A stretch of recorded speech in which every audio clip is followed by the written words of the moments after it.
Bonjour, donc dans cette vidéo, je vais vous montrer tout simplement à quoi ça ressemble un nouveau cours, qu'est-ce qu'on fait avec ça. Alors, première des choses, ben voilà à quoi ça ressemble.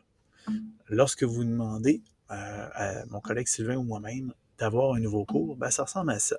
Alors, on commence par la base. Si vous souhaitez donner un nouveau cours sur Moodle, eh bien, juste à nous faire signe. Donc, soit par téléphone, mais idéalement, on aime toujours mieux recevoir les demandes soit par Mio, soit par courriel, soit par Teams, il n'y a pas de problème. En fait, on aime toujours mieux les avoir par écrit parce que pour nous, c'est beaucoup plus simple. On copie et colle l'ensemble, il n'y a aucune erreur dans le libellé que vous souhaitez avoir dans votre titre, etc. Et donc, voilà. Alors, vous pouvez simplement nous envoyer, comme je vous dis, un Mio, un courriel à tic.sser@cégeps-sherbrooke.qc.ca, tic.sser@cégeps-sherbrooke.qc.ca. Sinon, par Teams, à Sylvain Martel ou à David Laplante. Et donc, vous nous donnez tout simplement le titre souhaité, le programme évidemment dans lequel vous souhaitez avoir votre cours. S'il y a une sous-catégorie, dans ce cas-là, la sous-catégorie en question. Et également votre numéro d'identification, donc le code de cours. On aime toujours ça, pouvoir le placer. Ça nous permet en fait, tout simplement, vous allez voir, c'est souvent votre avantage, ça nous permet rapidement pour nous de voir s'il y a déjà un doublon. Alors, lorsqu'il y a le même code, Moodle va nous avertir, il y a déjà le même code qui est utilisé pour un autre cours. Ça nous permet de voir tout simplement le contenu de l'autre cours qui est identique. Parfois, c'est volontaire. Hein? Parfois, vous souhaitez créer un nouveau cours parce que il y a d'autres collègues qui en avaient déjà créé et ces autres collègues-là veulent conserver leur cours. Mais d'autres fois, on va vous apprendre, votre grande surprise, ben tu sais, il existe déjà un cours, il appartient à telle personne, si tu veux t'informer auprès d'elle, peut-être qu'elle voudrait te prêter, pas te prêter, mais te donner ce cours-là. Parfois, l'autre prof en question va dire, ben écoute, je veux garder ma version, mais est-ce que tu peux le dupliquer pour que ma collègue puisse repartir de ce doublon-là, ce duplicateur-là, et le mettre à sa main sans aucun problème. Pour nous, ça sera juste quelques secondes de plus, mais ça va être une faveur quand même, pas une faveur, mais un service à vous rendre.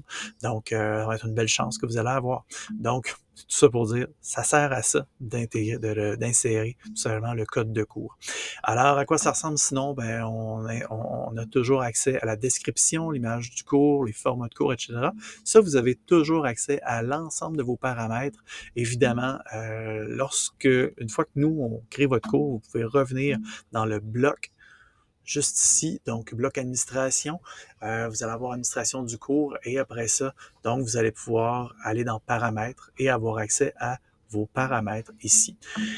Lorsqu'on crée votre cours, par défaut, on vous le crée de manière cachée. Ça vous permet tout simplement de le mettre à votre main avant de le rendre visible dans l'inventaire des cours, tout simplement. Alors là, il va être grisé tant si longtemps que vous ne reviendrez pas pour le rendre visible.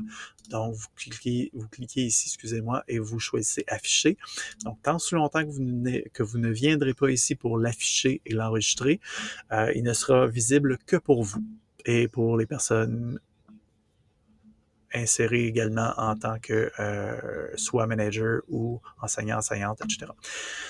Bref.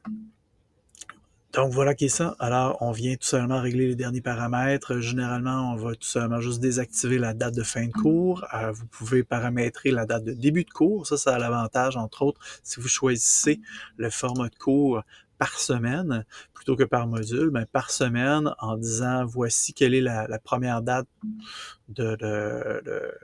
quelle est la date du début de cours, ben par la suite, première semaine, deuxième semaine, chaque semaine sera bleutée tout simplement au fil de la session. Donc, ça permet de se retrouver plus rapidement. Mais ça, c'est évidemment dans un format de cours par semaine. Sinon, d'autres personnes vont aller par module. Moi, personnellement, comme prof, j'avais plus de facilité à me voir par module. J'étais incapable de prévoir par semaine précisément parce que parfois un module avec un groupe débordait sur la semaine suivante. D'autres fois, on le passait beaucoup plus vite que ce qui était prévu parce que cette cohorte-là comprenait plus vite ou cette cohorte-là avait déjà vu ça antérieurement, etc. Bref, pour toutes sortes de raisons circonstancielles possibles. Voilà. On est capable également de changer le nombre de sections. On est capable de choisir également comment se comportent les sections cachées. Est-ce qu'elles sont complètement invisibles ou est-ce qu'elles sont juste montrées sous leur forme raccourci, etc. On peut voir l'apparence. Certaines personnes personnes vont jouer avec le thème également, donc vont magasiner un petit peu le visuel, donc ce qui pourra donner, entre autres, un mode en tuiles, etc. Donc voilà, sinon on peut continuer également pour paramétrer les fichiers et dépôts, suivi d'achèvement. Est-ce qu'on veut avoir donc un suivi d'achèvement des activités pour voir qui a achevé quoi?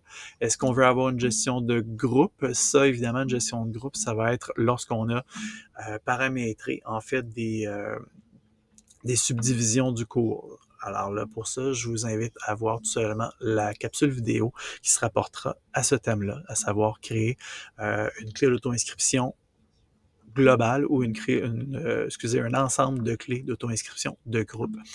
Voilà. Renommer les rôles, très très rare que c'est utile. Sincèrement, ne perdez pas de temps à faire ça. Et les tags, ben, ce sera en fait pour créer des tags si on souhaite qu'on retrouve plus facilement certains éléments de votre cours ou plus facilement votre cours, mais sincèrement, c'est pas trop utile de la manière qu'on l'utilise ici au Cégep. Alors voilà, lorsque vous avez terminé, vous pouvez tout simplement enregistrer et revenir. En fait, dans votre cas, ce sera enregistré et affiché. Donc, voilà.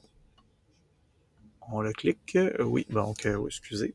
Voyez-vous, donc là, il va me dire tout simplement qu'il existe déjà. Et voilà. Alors, par défaut, c'est ce que ça donne. Alors, lorsqu'on arrive ici, première des choses, juste à ne jamais oublier, votre meilleur ami, c'est activer le mode édition, juste ici. On peut dérouler vers le bas dans le bloc administration. On a administration du cours et par la suite, on a les paramètres dont je parlais. Donc, on peut venir reparamétrer si on le souhaite. Donc, entre autres, lorsqu'on a terminé, lorsqu'on sent que c'est prêt pour débuter la session, on s'en vient afficher tout simplement. On peut démarrer le tout. Donc, toujours moyen de le mettre davantage à votre main. Donc, voilà, lorsqu'on active le mode édition, c'est là qu'on part en édition et qu'on peut créer toutes sortes de choses, d'ajouter toutes sortes de choses, d'ajouter des sections, etc.